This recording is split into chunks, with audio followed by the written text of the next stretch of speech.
Alright guys, Antoshka here, and today I want to talk about the Potara category again. So I just prepared a little top 5 of what I think are the most underrated Potara character in the game currently. So here's the list of all the Potara characters, you know them or you don't know them, you can check on the wiki. But without further ado, here's my number 5 on the most underrated Potara characters.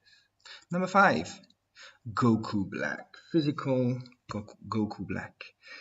So this card is a bit of a meme because it was featured in so many banners in global that at this point everybody's got it rainbowed, or well, unless you got a reroll account, but in whichever case, it's an extremely good card. Let's quickly go over what it has to offer and why I think it's so good and why I think it's being overlooked. So, leader skills, HP, attack and def, 100%. Alright, nothing spectacular here. The lack of ki really makes it outdated as a leader, to be honest. Then we have super attack that changes when you get to SA10. So nothing too special here. I mean, it's got a farmable super with a very easy event. The drop rate is not too bad.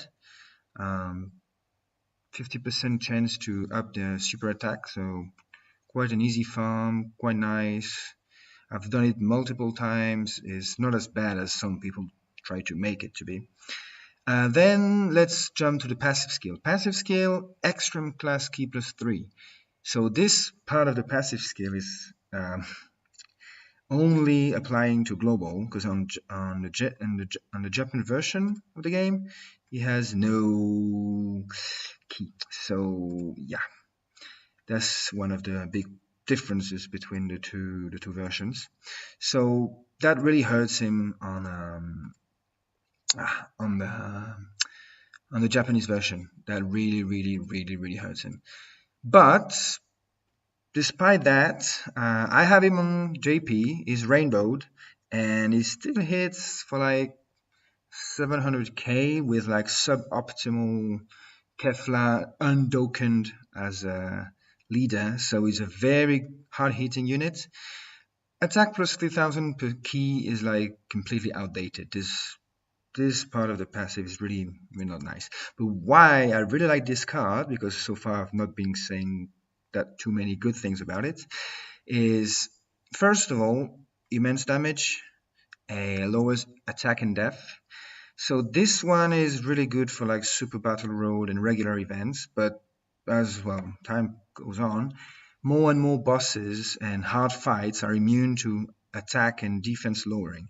So that becomes less and less impactful, but he's got a whole lot of damage in the bag, and he's got great keys. Well, great links, sorry. So key links, damage links, he links extremely well with, well, all the other Zamasu and Goku Black, and there's like plenty of them. There's actually more coming on this list, so be ready for that. Another reason why I think is should really not be overlooked is that it fits in two categories, Potara and Realm of Gods.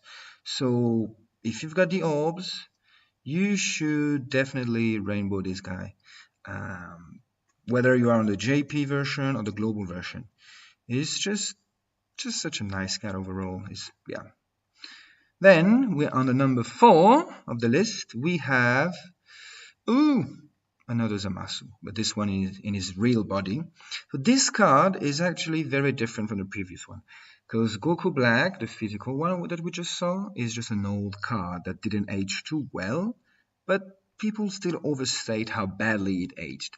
While this guy here is the most recent Zamasu that they released, not counting the SR agility that we're not going to cover in this video. So, leisure skill, extreme class, HP, attack and defense plus 80%. Yeah, nothing too great here. Super attack causes supreme damage to enemy and recovers 7% of HP. That's actually not bad at all.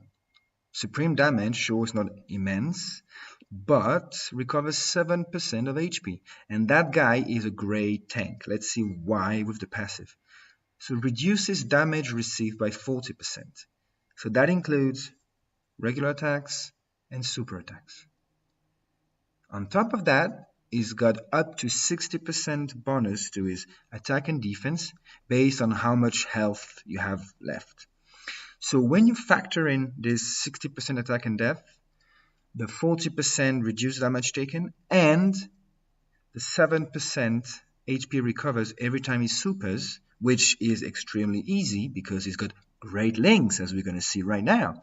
So, this one's nothing too special. Cold Judgment, 20%, Prodigious, 10% attack, Godly Power, 15% attack, Dismal Future, 1 key, Free and Faith, 2 key, Fierce Battle, 15% attack. There's one link that I have to admit is missing, which is Big Bad Bosses.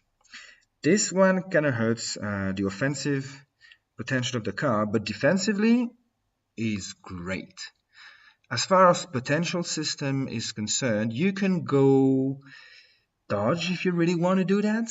I'm not sure that's what I would do. I'd probably go for the additional for the yummy 14% HP recovered, or crits, because despite being supreme and only getting 60% attack, it still has a key multiplier of 145, which is not half bad.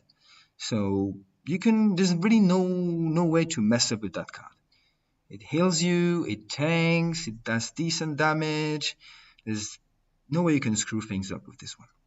And it's part of 3 categories: Realm of God, Potara, and Future Saga. And he's actually a great card for Super Battle Roll. So you can use him in Extreme Intelligence, you can use him in a Villains team, you can use him in a Realm of Gods, Potara, Future Saga. If you got that guy, you can rainbow him. Go for it. Then, on the number 3, first non-Zamasu card in the top. This guy here is a free-to-play card, so that's very important and why I ranked him so high in my top 5 of the most underrated cards, like Potara cards. So, let's get things straight up. It cannot compete with like any of the optimal Potara card, but it's got its own merits that I'm going to go over right now. Leader skill, no, just forget. Don't ever put him as a leader. It's just not worth it. Just forget he even has a leader skill. Just pretend it's just like SSJ4 Gogeta before he got his passive release, like coming soon, right? Now his passive skill. Now that's where most of the value comes from this card. High chance to evade enemy's attack, including super attack. So that's roughly, I think it got broken down to 50%. High chance, 50%. So you got 50% chance to dodge the enemy attacks, including super attacks. When he attacks, he disables the enemy's guard. Okay, it's just a tiny bit more damage. Recovers HP with candy. May seem like nothing, but when you're doing the Kid Buu stage, it's always helpful. I mean, why not? It's there, and even without it, his passive is already quite good as it is. It's a 100% free card, farmable on this event here that was dropped on last year's Halloween. It's supposed to come back, I think, for the second part of the 3 years anniversary, so you guys can farm it very soon. Now, his super attack causes supreme damage with a rare chance to stun the enemy. But let's face it, he's never going to hit so hard at all because, well, he's a free-to-play card. Look at his stats. Like, even Rainbow, it barely hits 10k. So, most important here is the stun. Now, for potential system, what you can do additional for an additional chance to stun the enemy. But for the most recent Dokkan events and for the battlefield mode on JP version, most of the bosses, well, except actually the very annoying Zamasu, that's a very good point, cannot be stunned. So usually you don't factor this in. But if you do Super Battle Road or that kind of things, Though, well, for Super Tech there's much better options. But anyway, if you want to bring that guy to Super Battle Road, then the chance to stun, be it rare, kind of warrants having points put in additional attacks. Because if you put points in evasion, it's in dodge, it's not that bad. I mean, it will go all the way up to 60% instead of 50. So you can make it a very defensive unit if you want. And I think this guy is just worth rainbowing unless you have a shitload of like tech unit that you don't need the orbs for. Last point about this one, it fits in Potara and Majin Buu Saga. So not bad for a free-to-play card with shocking speed, over in a flash, and some very interesting key link. Not too bad. Not too bad. Now the number 2 on our list of the most underrated Potara characters in the game is another Zamasu. Yeah, I tend to think, looking at all the lists on Reddit and things like that all the extreme Potara bearers are criminally underrated. Well, except for STR Rose, that is, because this one is just on his own league. But I'll make another video probably with what I think is the optimal Potara team and suggestion for people who want to run realistic Potara team and like more like versatile. But anyway, so this guy is also quite an old card now. So most of you guys must have this guy collecting dust in your box and don't really know what to do with that guy. So his leader skill is nothing fantastic. No, don't really ever put him as a leader. It's not worth it. There's so many more better options at the moment. So his super attack causes immense damage. It's good. And greatly lowers death. Again, the greatly lowers death or lowers death or even lower attack shows that this card is a bit on the aging side. Because that's, as I said before, most of the hardest fights in the game, you cannot reduce the defense anyway. And except for Broly's, you never really need to do that anyway. So, yeah. But anyway, immense damage with a key multiplier of 140. This guy gets attack plus 120%, like all the time. Not when he supers, not at the start of the term. He's always 120. And the reason why many people do not like to run him on any of the team he could be part of is the attack minus 10% for superclass allies. That's why this guy needs to be run with other extreme cards. Well, I mean, to be optimally used, but he's still fine with super cards because he's got great links, to be honest. So we got Nightmare, Godly Power, Fear and Faith, Fused Fighter, this one is very nice, Big Bad Bosses, the infamous, Dismal Future, and Fierce Battle. I cannot think of another link that's missing on that card. Is really great link sets. Then category is got Realm of Gods, Potara, Future Saga, is the 3 categories. It links very well with Ella, Zamasu, with STR Rose, with those 2 guys we talked about before, with the Inzamasu, the Goku Black. It's just a great card.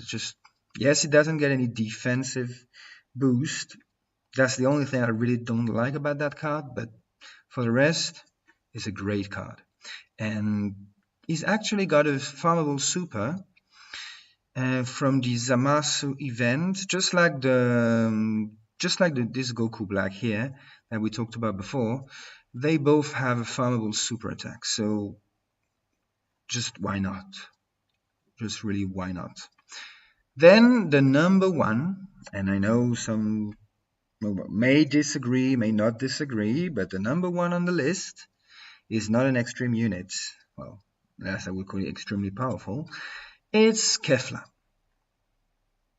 Yes, I'm serious. A lot of people do not like to run Kefla. It's just like the poor man's Ella Vegito. Like you run her on a Potara team until you get Vegito. And even when you put her as a leader, you just put her in a third position and then like, yeah, just come back in 3 turns and don't come. Yeah, just go play and let the big boys handle the fight.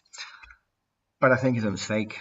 I think she's one of my favorite cards in the game, and I think she has so many upsides that I can't believe so many people overlook her. So let's see.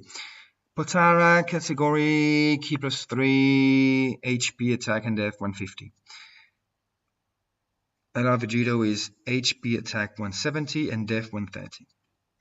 So it's still a very good leader skill, albeit she doesn't boost anything else than Potara. So you could say it gives less flexibility as a leader, but I don't really want to discuss her as a leader because obviously she's inferior to LR Vegito as a leader, but I think she is a great card nonetheless. There's only one scenario in which she is a better leader than LR Vegito is before LR Vegito actually becomes LR Vegito.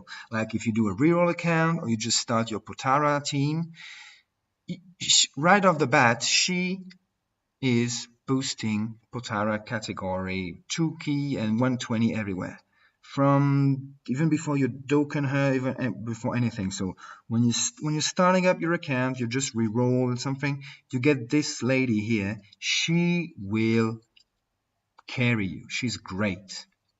But I'll probably make a video later about how to re-roll a fresh account using the Potara category. And yeah, so let's jump into her super attack. Causes immense damage to the enemy and greatly lowers death. Exactly the same as the Zamasu. Immense damage, lowers death. And she's got a key multiplier of 145 compared to 140 for that guy. Oh, sorry. Let me look at the... Yep, 140 and 145, which is really not bad. Now her passive changes int key spheres to physical key spheres. Attack and def plus 10% per key sphere obtained. Any color. Doesn't have to be feed, doesn't have to be rainbow. Any color. She will get a truckload of damage and defense. Medium chance to evade enemy's attack, which I think is about 30%. Oh, the wiki doesn't say anymore, but I think it should be about, because medium chance is 50. Oh, no, sorry, high chance is 50, medium chance maybe 30, 35, I don't know. Something with anywhere from 25 to 35% chance to evade enemy's attack, including super attack. So that's great. And launches an additional attack, guaranteed, which has a high chance to become a super attack. So this girl here has immense damage, with a key multiplier of 145, gets 12% attack and def per key sphere obtained, and has a high chance to throw out 2 super attack every turn. And by the way, if you haven't seen her super attack animation, it's great. I absolutely love it. But the reason why most people do not like to run her on Potara, well, there's actually 2 reasons. The first one is her link skills. So she's got key links everywhere. Like Battlefield Diva +2, but that's going to be kind of hard to trigger on Potara. Tournament of Power, probably, let's see, kind of hard to trigger on Potara unless you go to, yep, no, that's not really going to happen on Potara. And, oh, unless, actually, you could trigger with UI Goku if you build it like this, but I will save that for another video. Fused Fighter, Clear +2, Shattering the Limit, because she's not a free-to-play card, but she's not a Dokkan exclusive. That means you can pull her on pretty much any banner, like the Tickets banner. She's very easy to obtain. Like if you summon, at some point, you for sure you will get her. And Warriors of the Universe 6, another killing. So she's got a truckload of killing, and the more keys she gets, the more attack and def she gets. So it's very easy for her to get a ton of damage. She changes key. And so the second reason why most people do not like to run her on a Potara team is this part of her passive. It changes int key spheres to physical key spheres. And I think is a misunderstanding, or like from most of the players. Because LR Vegito, which is int type, is the optimal leader for the Potara team. So is craving for int key spheres. So if you take away his int key spheres and change them into physical spheres, then wow, you're just hurting yourself. Except you're not. For two reasons. Number one, more key spheres, more physical key spheres on the board means it's easier to collect more keys at once. And second, it also means it's easier to connect rainbow spheres to other rainbow spheres. Because LR Vegito gets more key from rainbow keys than he does from int keys. So when you see it like that, you're like, oh, in the end, it's not that detrimental to LR Vegito. And another thing is, LR Vegito is not going to get the int key spheres. So he's not going to be able to get a massive heal from all those spheres. So it's going to be much easier for you to get him to transform because you're healing less. But hold on, I know what you're going to tell me. How can you justify getting healed less? If you need the heal, you just take all of those yummy physical spheres with Kefla right there. Because for those who don't know about it, the amount of health you get back from the spheres depends on two things. Your defense, which at 8.7k is not anything great on paper, and however you set up your potential system. Whether you put your points in recovering more HP per key, or whether you put like dealing more damage when you have type advantage and taking less damage when you have type advantage. You can get more or less heal. But right there, let's say you collect 10 keys, she will get a bonus of 120% to her defense. And if it's 10 physical key spheres, you're gonna heal a shitload of health back. It's great. You need the heal, you give her the spheres. You don't need the heal, you just leave it to LR Vegito. It will still super, it'll get a lot of rainbow spheres thanks to that, so there's absolutely no reason why you should not A, rainbow that lady, B, use her on any team she can fit. And trust me, there's many teams she can fit. First one, well, Potara, she's the leader. She's like a poor man's leader. Second, Peppy Girls. This one is quite nice because you get this extra Hercule statues, so you get more Zenny. Universal Survival Saga, which is a great category, and she fits there perfectly because she can activate her links Warrior of the Universe 6 and Battlefield Diva with Kale and Caulifla, so she fits great there. And lastly, the newly released Full Power category, just released on JP, will come in global in a few months with the new SSJ for Goku. And oh boy, what a category to be in.